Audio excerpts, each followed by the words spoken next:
3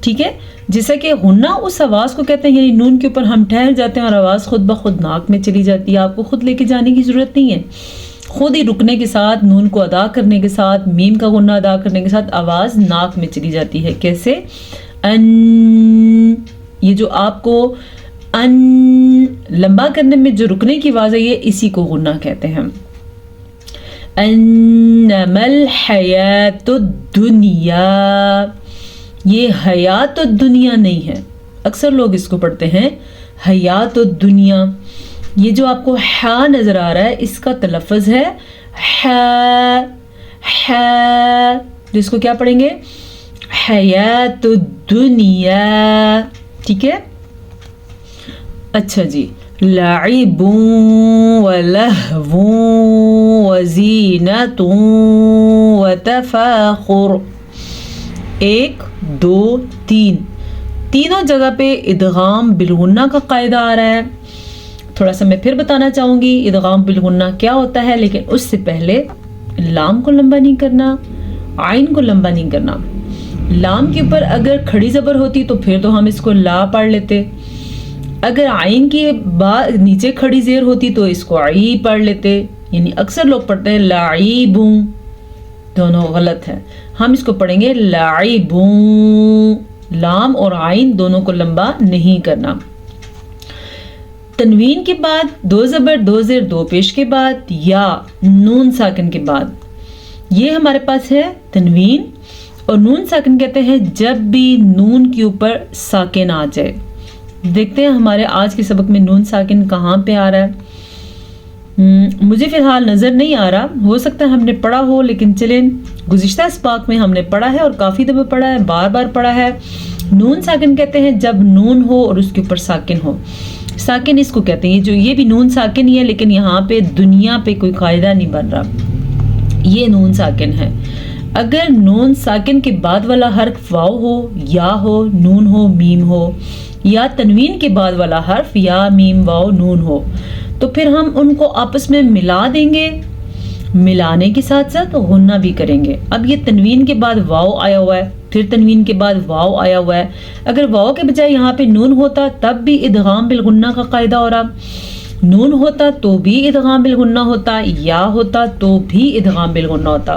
بہرحال ہمارے پاس ابھی ہے واو.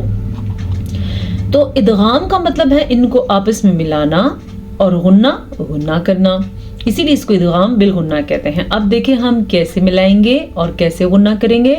لعب ولہو وزینت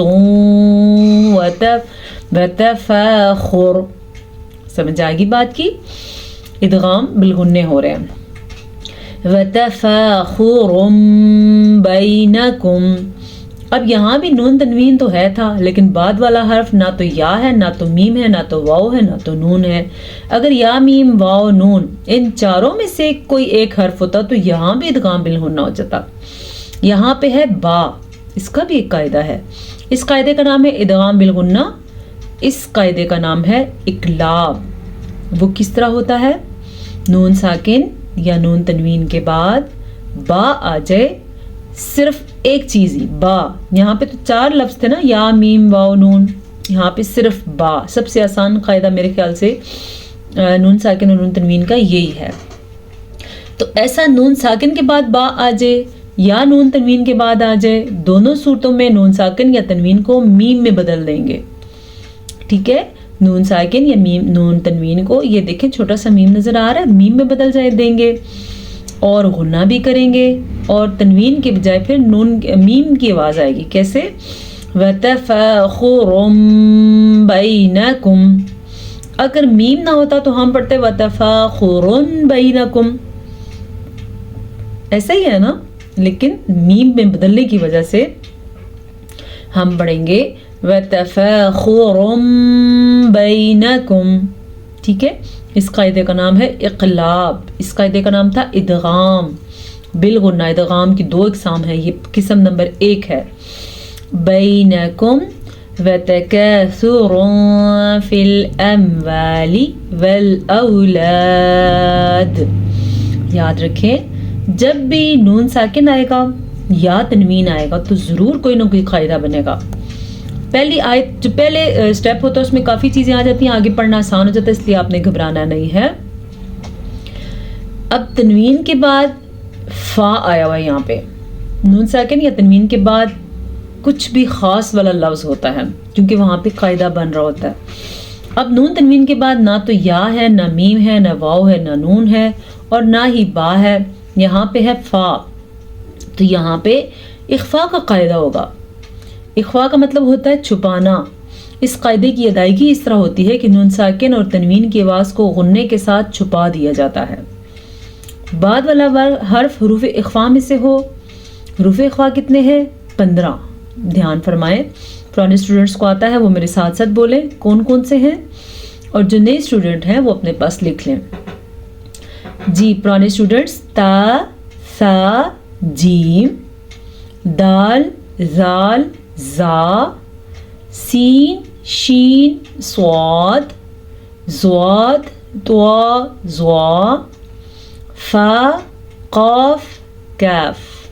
یہ 15 حروف اخفا ہیں میرے خیال سے, بلکہ یقینی طور پہ نون ساکن اور نون تنوین میں سب سے زیادہ جو لفظ ہیں قاعدے کے وہ حروف اخفائی ہیں.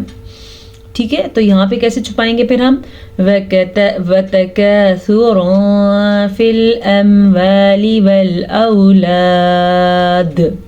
میں نے یہاں پہ تنوین کی آواز کو چھپایا بھی اور غنہ بھی کیا. ٹھیک ہے, کیونکہ فا حروف اخفا میں سے آیا ہوا ہے. فی الاموالی, یا کے اوپر کوئی بھی حرکت نہیں ہے, فا کے نیچے زیر ہے تو یہ یا نہیں پڑھی جائے گی. فی الاموالی والاولاد. سب سے پہلے واو زبر الف وا, مقدار نوٹس کریں, لمبی ہے, لام زیر لی, اموالی. ٹھیک ہے, لام کو لمبا نہیں کرنا.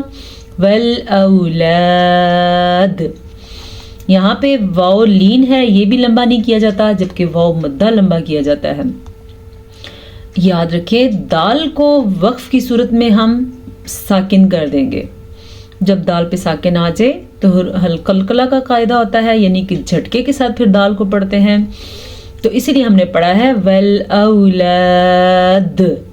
ٹھیک ہے, اس طریقے سے کمثل غیث اعجب الکفار. کمثلی, کاف زبر کا, میم زبر ما, کما, سا زبر سا, کمثا, لام زیر لی, کمثلی غیث اعجب الکفار. لیں جناب, نون ساکن اور نون تنوین کے 4 بڑے احکامات ہیں, یعنی کہ 4 بڑے قواعد ہیں. پہلا قاعدہ کیا تھا؟ ادغام. دوسرا قاعدہ کیا تھا؟ اقلاب. تیسرا قاعدہ کیا تھا؟ اخفا. اب چوتھا اور آخری قاعدہ آ گیا ہے اظہار. اب نون تنوین کے بعد حمزہ آیا ہوا ہے, اور مزے کی بات یہاں پہ سارے نون تنوین کے ہی چل رہے ہیں, ویسے نون ساکن کے بھی اچھے خاصے ہوتے ہیں. نون تنوین کے بعد حمزہ آیا ہوا ہے. حمزہ با بھی نہیں ہے تاکہ اقلاب ہوتا, حمزہ یمون میں سے بھی نہیں ہے تاکہ ادغام بالغنہ ہوتا. یہ والا حمزہ حروف اخفا میں بھی نہیں ہے, میں نے با تا سے سٹارٹ کیے تھے, حمزہ نہیں بولا تھا, الف اور حمزہ نہیں بولے, تو اخفا بھی نہیں ہے. تو یہ ہے اظہار, جس کو اخفا کا اپوزٹ بھی کہا جاتا ہے. جیسا کہ اخفا میں ہم چھپا کے پڑھتے ہیں تو اسی طرح اظہار میں ظاہر کر کے پڑھتے ہیں. یہ تنوین کے بعد 6 حروف میں سے کوئی حرف آ جائے تو وہاں پہ اظہار کا قاعدہ ہو رہا ہے. کون کون سے؟ اچھا, نئے لوگوں کو لگ رہا ہوگا بڑا مشکل, اگر آپ روز یہ چیزیں پڑھیں گے تو آپ کے لیے یہ بہت آسان ہونے والی ہیں. ماشاءاللہ جو پرانے اسٹوڈنٹ ہیں ان میں سے کچھ لوگ مجھے سبق سناتے ہیں, 3-4 لوگ مجھے سبق سناتے ہیں. میں ان سے وقتاً فوقتاً پوچھتی ہوں یہاں پہ کیا قاعدہ ہو رہا ہے, وہ فوراً سے جواب دے دیتے ہیں یہاں پہ یہ قاعدہ ہو رہا ہے, کیونکہ انہوں نے بار بار کلاسز لی ہوئی ہیں اس لیے. تو تنوین کے بعد حمزہ ہا, عین ہا, غین خا, ان میں سے کوئی حرف آ جائے تو نون ساکن اور نون تنوین کی آواز کو ظاہر کر کے پڑھتے ہیں اور غنہ بھی نہیں کرتے. ایک اور بات, یہ آپ لوگ اس کو الف پڑھتے ہیں, لیکن الف کے اوپر جب زبر زیر پیش یا ساکن آ جائے تو وہ الف نہیں رہتا, خواہ 2 زبر ہو 2 زیر 2 پیش ہو, وہ حمزہ بن جاتا ہے. ٹھیک ہے, یہ حمزہ ہی ہے. پھر سے حمزہ اور عین دونوں کی آوازوں کو واضح کرنا ہے, انہینس کرنا ہے, اور دونوں ہی مخرج نکالنے ہیں. جیسے یہاں پہ تھا نا, یہ